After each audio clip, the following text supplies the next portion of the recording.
Now we're going to talk about some college basics, but first we're going to talk about breaking down some myths that there are.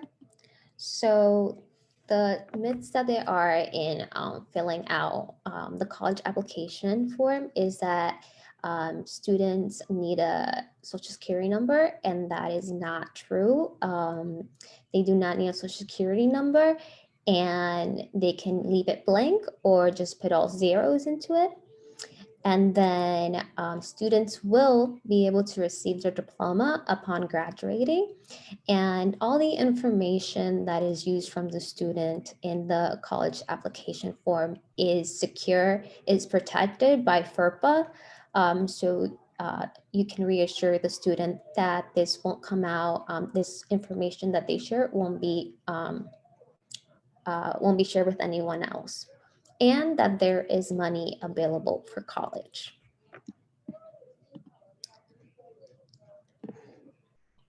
Okay, so I'll pass it on to my colleague Denise. Okay, so now we're gonna talk about the Connecticut's in-state tuition law. So it allows undocumented students to pay the in-state tuition rate at Connecticut public colleges and universities.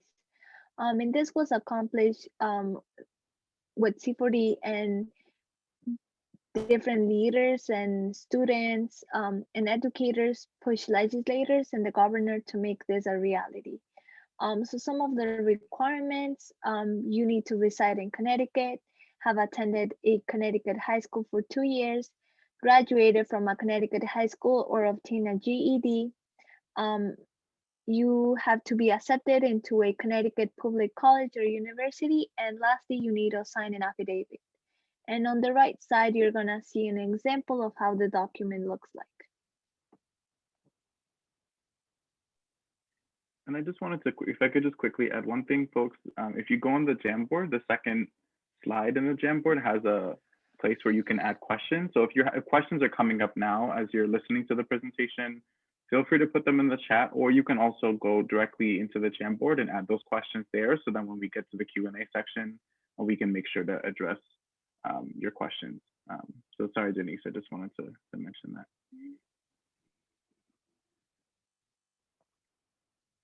So now what buckets of financial aid are available for undocumented students? So basically this is like a graph and a list of the financial aid options for undocumented students, and just some of the highlights. Right now, undocumented students can apply for institutional aid, and the things that are not available for undocumented students are the federal aid and the state aid. But as of now, Connecticut's students can apply for financial aid. Now the institutional aid in policy. So it allows undocumented students to access institutional aid, money that comes directly for tuition dollars at state colleges and universities starting in spring 2020. So Connecticut Students for a Dream led a 6-year-long campaign that we finally won in spring 2008 with bipartisan support. So some of the requirements for students to apply for financial aid are that you need to attend a high school for at least 2 years in Connecticut. You need to graduate, the student needs to graduate from a Connecticut high school or obtain a GED, be enrolled in a state or community college in Connecticut, have entered the US before the 17th birthday, be under the age of 31 as of spring 2020, have no felonies, and sign an affidavit saying that you will apply for legal status as soon as you are able to. And lastly, demonstrate financial need. So those are the requirements for students to apply and be eligible for financial aid. So when and how to apply. So this document is very important because um, it explains the differences of applying for financial aid. So there are two differences, one for UConn and the other for the CSU system and the other community colleges. So the application for UConn everything like the application form and the affidavit are online, and the application is available on the UConn website. And like I said, everything is filled out online. And it's the same timeline as FAFSA. It opens on October 1st and it's due February 15 each year for the next academic year.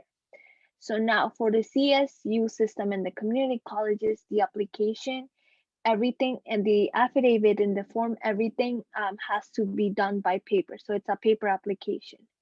In the CSU schools, deadline will be March 1st. So that's one of the differences, that the deadline for UConn to submit the form, the application form, it's February 15, but for the other CSU schools, it's March 1st.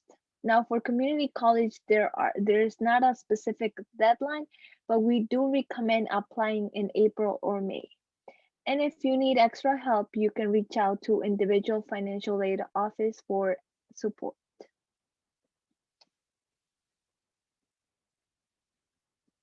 And then this section, I'll pass it to Liz. Yes, thank you. So I'm going to just talk about some best practices for the institutional aid process and just supporting undocumented students in general, but definitely important to familiarize yourself with the difference between the CSU process versus UConn. Like the questions are very similar, but the format is different, you know, for the UConn being online and having to answer everything online, and going through like the net ID process. For UConn, most likely your student, no, definitely your student will have to contact UConn to get a specific code to activate their net ID. And you can't do this process without activating the UConn net ID. So definitely they have a chat feature. Student can just tell them their information. The tech person will give them a code and they can activate it. So that's just one major difference I've seen between the forms. And, you know, just don't be scared. It is very similar information they're asking about for the FAFSA. So, you know, just financial information. The students still need to have documents compiled to get the information that is being requested. And I think later on, we're going to share some resources and kind of like, what do you need checklist is something I help develop, and it should be in that folder that you can provide with your students. So that brings me to my next process, just incorporating this process and information into your school, like how you do things. So, you know, I'm a counselor. So speaking to my counselors and other colleagues, just making this information as common as the FAFSA. So if you're doing a junior parent night, senior parent night, you should be including ACTIS or institutional aid, like links in the same side for financial aid, including it on the website, in the presentations. Where was I going with this? So that's just definitely important. You also want to check out the annotated form. So C4D went through the actual form, the ACTIS form, and annotated it with little tips. And it's so helpful. Making sure, so for the paper form, a major difference between the UConn and the CSU for the electronic versus paper, for that paper form, it needs to be notarized. So you might have someone in the school building who does their side hustle as a notary. You know, make friends with those people. Do a, you know, we call it a cross all, do an all call. You can email, you know, see who might be a notary to hook your students up with a hopefully low cost or free notary. Making sure that you reach out to the financial aid departments at each school. It's usually the financial aid department, and making sure you confirm the process of where at least to get it mailed to. So at least for Southern, you know, I checked with them and they said, make sure you mail us the hard copy. Oh, okay. We got a notary public here. All right, I'm gonna hit you up, Angela. So make sure you you send the hard copy or the students send the hard copy to the financial aid office. You know, going through the basics, you guys know, you work with students, just making sure they know how to address an envelope. That's also part of the process. And encouraging them to send it certified mail and keeping copies. I just keep a copy, make sure they keep a extra notarized copy, because you never know, stuff gets lost in the mail. Okay. And I think I'm going to pass it on to Luna. Yep. All right, so here some of the common mistakes that sometimes we might do. So one is assuming that undocumented students cannot receive financial aid. We know now that they can with the institutional aid. Assuming that all students can complete the FAFSA form, and this goes as well to the institutional aid form. It's like Liz mentioned, the annotated form is helpful to also include that with the resources that you share on the school's website or with the student themselves. And also not keeping copies of the forms. It is important to keep copies of the FAFSA as well as the institutional aid, the paper form, and I believe you can also download a copy of the UConn form as well. And then, okay, and then, so one of the common mistakes is waiting for the students to reveal their status before providing this information about institutional aid. So in order to prevent that, this is why we're saying to please share it on the school websites or any junior, senior night presentations that you might have about financial aid, as well if you have like a college folder, you can include it there. And like I said, it'll be helpful to also include the annotated form just in case the student would like to do it themselves. And then let's see. Okay, and then next slide. Oh, something I would like to share, I just remembered, is that institutional aid only works is only available in Connecticut. So if a student wants to go to another state, it's important for them to know that the institutional aid that we have here won't work for another state, and it could be possible too that another state might have their own aid for undocumented students, but they might also have requirements where that they have to go to high school there and stuff like that. So it's important to be informed with that too. And then we'll move on to the Q&A. And before we do that, I just wanted to see Denise or Liz if y'all wanted to add anything from your experience working with students in terms of common mistakes that you're seeing that counselors or districts are making when trying to help undocumented students apply for college or for institutional aid. And no pressure. If you don't have anything, that's okay. Yeah, I mean, those were the things I've come up against, just like creating the net ID and reaching out to UConn's IT department to make sure they get their activation code. But I think Luna made a good point about going out of state, because I've had students ask, and it's like any state school. They give in-state tuition to their residents. So our students are residents of Connecticut, so it's going to be a challenge either way. And just, making it part of your language at your school. Just get comfortable with institutional aid and including it in all of your documentation and everything that you publish and offer to your students. And just don't shy away from it. If you've done a FAFSA, it's very similar. So you know more than you probably think you do. Yeah, and I just want to, one thing I just want to echo that I think has already been said is, I was meeting with a student just last week who was saying, it can be frustrating if for undocumented students to constantly get reminders to fill out the FAFSA, right? If they're getting communication from their school district saying, fill out the FAFSA, you haven't filled out the FAFSA yet, right? it sort of contributes to the erasure that undocumented students experience, right? And it may make them less likely to want to, right, disclose status or ask for the specific types of support they need. So I think that's why we really encourage, right, not waiting, like we, Luna shared, not waiting until a student discloses status and not requiring a student to disclose status in order to be able to provide them support. So it's just as easy as just making sure that anytime, I know we're in the FAFSA challenge here, right? But anytime we're promoting FAFSA, right, and we're also promoting institutional aid, and even if it's only helping a couple students in your district, right, it's going to make a difference.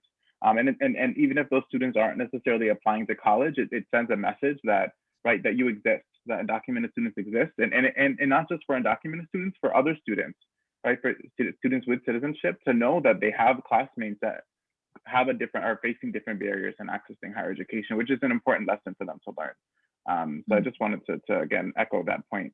And yeah, Denise, I don't know if you want to, you've been meeting with students too as part of the College Access Program. So I don't know if you encountered anything in working with students around institutional aid. No pressure, but just wanted to give you a chance to share too before we dive into Q&A.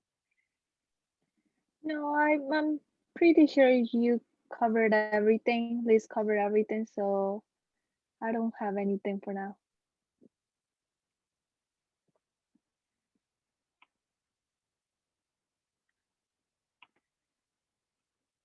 So in terms of Q&A, folks, let's just take a couple minutes sorry, 1 second. If we could just take a couple minutes to go into the Jamboard and see, and just after reflecting on a lot of this information, I hope, right, is repetitive for you. It's just a reminder of things that you already know and are already doing as counselors and administrators in your district. But I would love to just give folks a moment to pause and reflect on what we've been sharing and add your questions to the Jamboard so that we can make sure to get to as many of your questions as possible. So if we could put that link in the chat again if you don't already have it open. But if you go to slide 2 again in the Jamboard, there's a place where you can add your questions.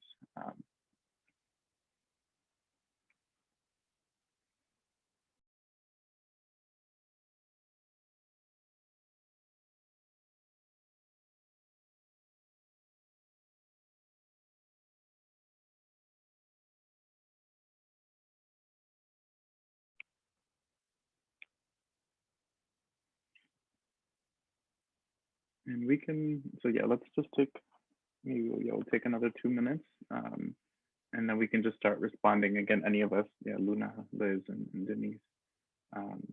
Feel free to respond to any of the questions as they come up.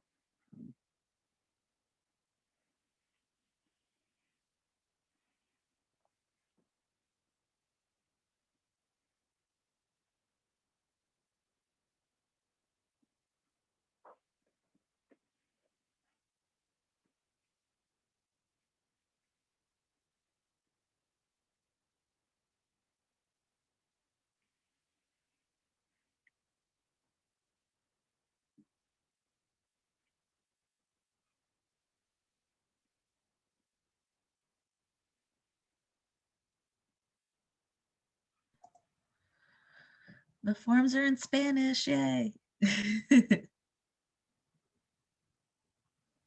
Yeah, so we did, so actually we reached out, we had a colleague at one of the community colleges, I think at NCC, that translated the forms into Spanish last year. And we followed up with them again, and I haven't gotten the Spanish version of the 2021-2022 ACTIS form. So some of you may have that form. We just haven't gotten the updated version in Spanish. I know it's out there. Liz, maybe you have it. I can look. And we have the annotated guide is also available in Spanish. So the version that we shared with you in the chat is the English version, but again, in the resources that we'll share at the end, we'll include a link to our website where we have the checklist in Spanish, and we have the annotated form also in Spanish. And it's the same exact form from last year. So while we're waiting for the updated form in Spanish where students, you can practice with your students or give them that annotated form so they can start to review the information in Spanish. And currently there's no other languages. It's unfortunately not available in other languages at this moment. Western had it last year, but I only see English now.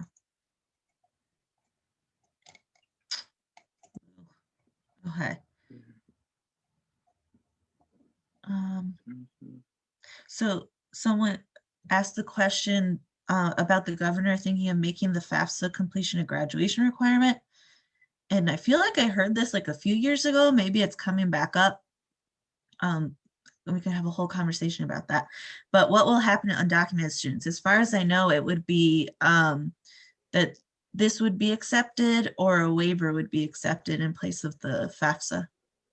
Yeah, I'm happy to jump in. So in the states that have passed similar laws, they have an opt-out provision for undocumented students.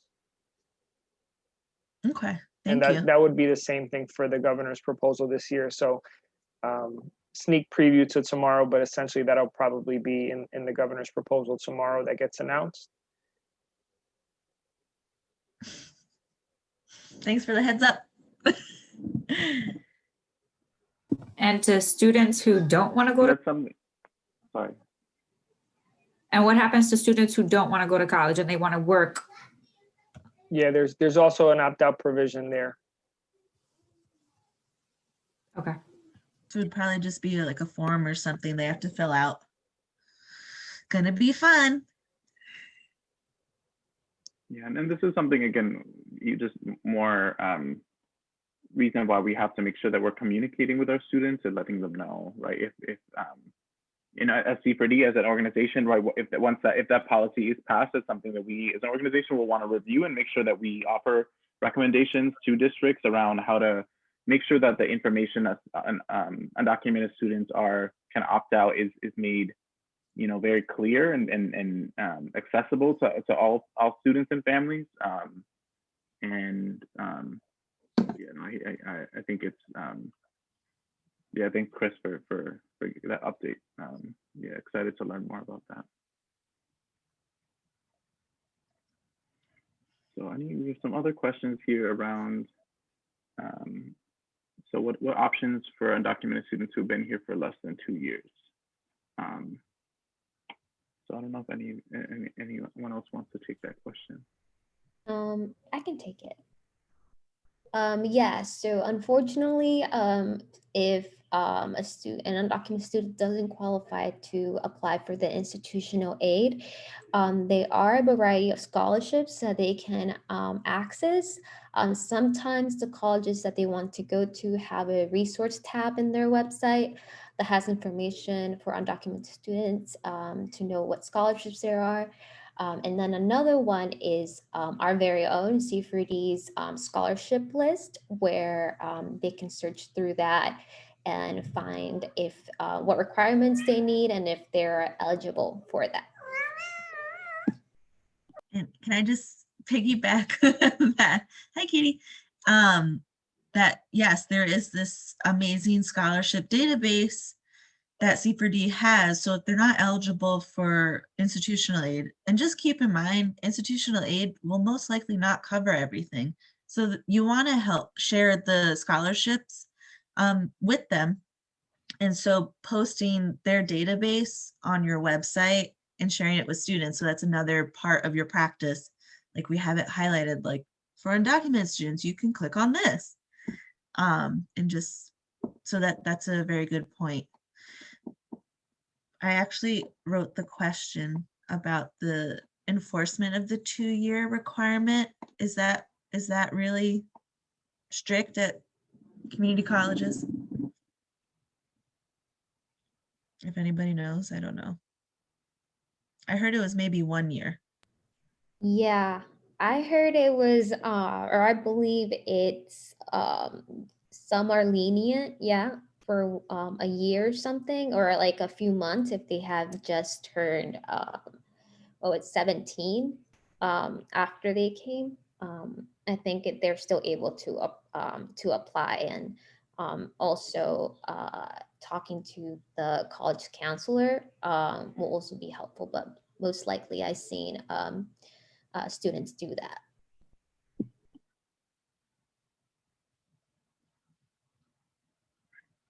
So is there anyone, let's see, where can you find more information online? So we'll definitely be, again, at the end of our Q&A section, we'll be sharing with you a bunch of links in the chat and also sharing this presentation.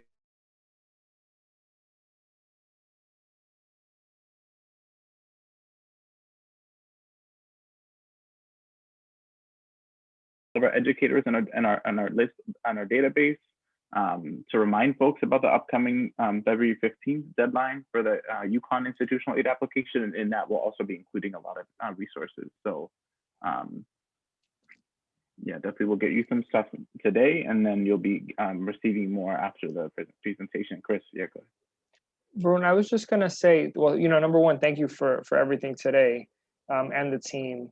And I know that you had mentioned how districts are reaching out individually to get help working with students.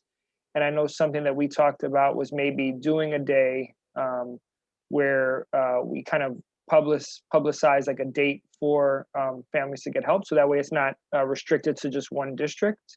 And so maybe that's something that we could think about. And so if that sounds like something that would be helpful for districts, then please put that in the chat. And then that way we can work with C4D on something like that. I think y'all did one right earlier in the year, maybe with New Haven. Yep. I'm not sure how well. Yeah. Yeah, no, it was so I think FAFSA and institutional aid, not to exclude anyone. Yep. Someone put that slide back up, the one with the UConn and Connecticut's deadlines. Thank you. UConn is soon.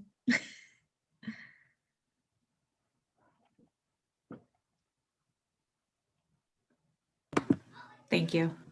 Yeah, and maybe now's a good time also, Luna, could we put we have a survey, a brief survey. I know what we're still here. We still, again, are happy to answer your questions live, but we have a quick survey for folks to fill out, especially if folks have to get going, where you can, again, like Chris said, if there's a specific types of support that you're looking for, resources that you need, trainings that you're looking for, you can indicate that in the survey so we can sort of help design the programming that we do moving forward.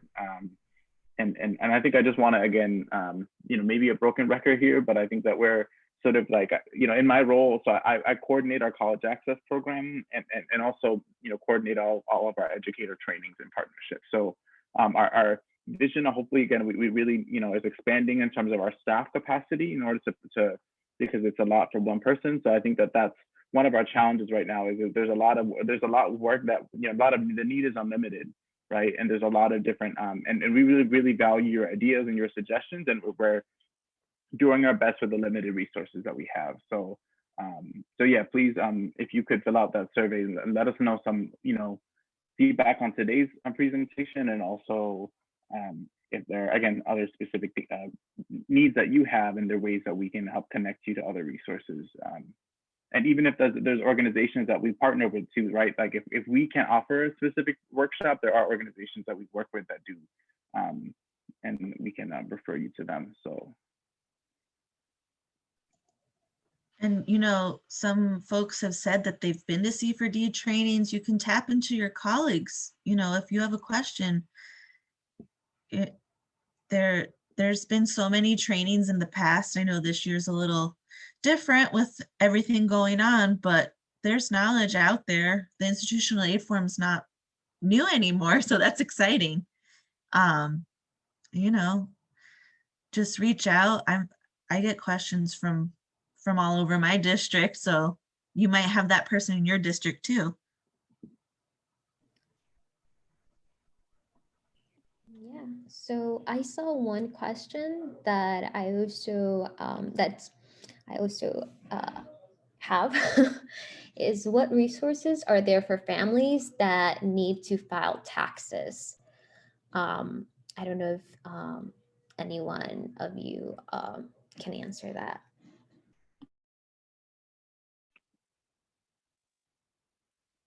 I'm actually curious if folks, Liz, if feel free to jump in, but also again, some of y'all in the audience I'm curious, what are some of the places you refer your students to in terms of tax support? Because that is a barrier, right? If students, especially not for the UConn application, right? What's nice about the UConn application is they don't have to attach tax paperwork, right? They just have to put the information in the form. When you apply to the CSU schools and the community colleges, you actually have to attach a copy of your tax return. So, so if you don't have those tax returns, right, it means you're not able to apply unless you filled out the form, right? The IRS form saying that you are below the minimum income threshold, and you can prove that to the colleges, right? That limits you from being able to access institutional aid at the CSU schools and the community colleges. So Liz, again, feel free to jump in, or if there are folks in the audience, if y'all have resources around tax support, because that's something that I don't do encounter in my role. I just want to say I asked that question. Yeah, I would so I was on a meeting today with Waterbury. They have a Bridge to Success kind of ecosystem with different community-based organizations, and part of their kind of FAFSA support that they're doing this year is partnering with the VITA program. And so I would just encourage communities to reach out to the VITA programs that exist, because the one in Waterbury seems to be very active. Like they were at their FAFSA completion check-in meeting today. So I'm sure that it would be the same thing in other communities. And I think I forgot what VITA stands for. It's yeah, that's what I was thinking something of. tax I've heard of assistance. VITA. Okay, so that's open to any status family. Yep. I would also check with local community organizations. A lot of the times they have some tax help. In addition, a lot of the local colleges have students who are in, the business accounting majors, where they actually help support families that are of a certain economic status. So those might be places that you might want to reach out as well.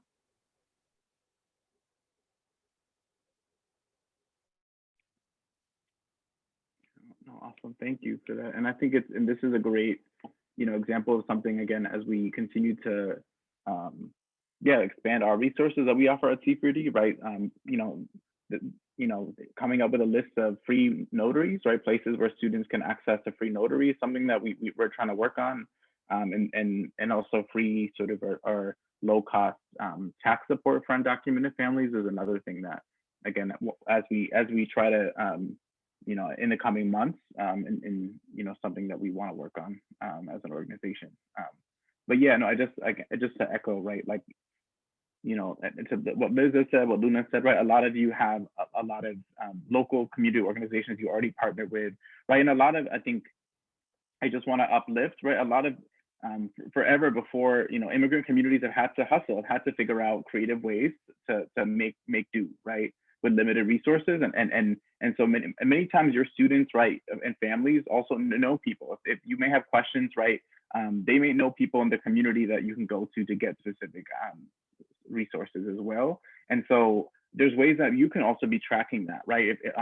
If students have nowhere to get a notary, right, make sure to write that information down so that you can refer it to other students in your district. So I would also, just always encourage, right, tap into the brilliance of immigrant communities and that are figuring ways to navigate these complicated systems, right? And of course, we want to institutionalize those supports, and that's something that we, again, at C4D are trying to do, and I encourage, again, every district to be working on as well.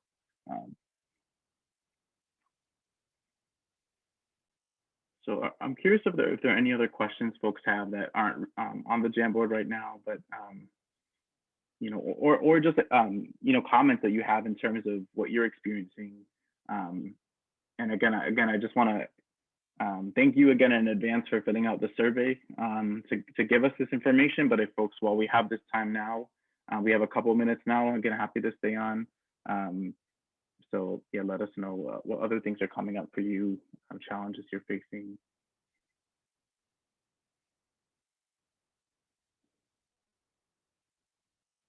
And while we wait for that, I can just share a couple other next steps that I don't know, folks might have to get going soon. So let me just. So again, we're going to be sharing this stuff in the chat with you right now. So we have an educator resource folder that has a lot of really great information. Of course, our website and the scholarship list that folks have mentioned before. And also, again, we have, you know, Denise is one of our college access, you know, team members. And so we have a link where, you know, so you can share with your students so that they can sign up to get peer-to-peer mentorship and support. You know, we're not college, we're not a replacement for school counselors, right? We're not trying to take your jobs, right? We want to be able to support you so you can do your jobs and then supplement the support that you're able to provide. And one of the again, beautiful things about our program is it is peer-to-peer, right? It's undocumented students helping other undocumented students navigate the system and help students feel less alone. And just a quick note, right? And this is something that I just implementing this change this week. So we're not using the Calendly at this moment. We were no longer using that Calendly link. So some of you may have used that in the past. You know, we're just using the this bit.ly link, the Google. So folks, instead of filling out the Calendly and signing up for an appointment, they'll fill out the Google form, and then we'll be following up with students to schedule appointments. So just a quick note for folks that have been, you know, working with us in the past, that is a change that we're currently in the process of implementing. And again, this will all be shared with y'all in an email after this presentation, but just, again, we're on social media, so feel free to, you know, follow us so you can stay updated on our campaigns, opportunities to support us legislatively in terms of our advocacy work. And also, if you have specific questions, again, feel free to send us an email and we'll do our best to get back to you as soon as we can. And so just really grateful again for your time.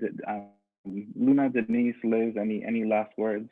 Oh, there was just one question from Haruki. You know, new member orientation usually for 13 to 24, but are there opportunities for older? I'm like, I'm pretty sure you can go if you're older. I'm older than that. I go to a lot of stuff. Yeah, no, these days especially, I think our membership base is expanded, right? And so people from different age groups, and so feel free to show up and learn. And also we want to censor the voices and leadership of young people. So again, you know, anyone who shows up who isn't a young person, right? We show up in the spirit of knowing that this is a space that is by and for young people, undocumented young people. But yeah, please join us. We would love to see you at our next membership orientation. I'm 25. I'm right at the cutoff, so I'm just kidding. Girl. Come on. Don't get me started. I did go though, just to mention, I did go to the event for the school to prison pipeline, and that was a great presentation. So I really enjoyed receiving that information, and kudos to whoever and everybody that participated in putting that together. Keep going, then you'll join me on the board. We just missed the application cutoff, man. Oh, thank you, Haruki, for that. That's really awesome to hear. Yeah, our abolition Vanessa and Nayo and Maya, all the folks that are working on the abolition team are really incredible. So happy to hear that you were able to make it to that. Yeah, Denise and Luna, any final parting words of wisdom that y'all want to offer before we let folks go back to grading papers, shoveling snow, whatever y'all gotta do?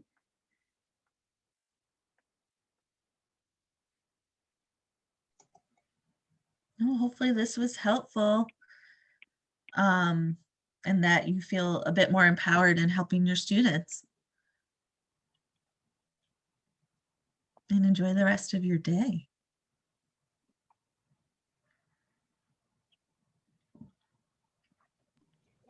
Thank you so much for coming to this presentation. I hope that it was helpful, and any other questions that you might have, I including the link to the survey again, and yeah, have a great day, everyone.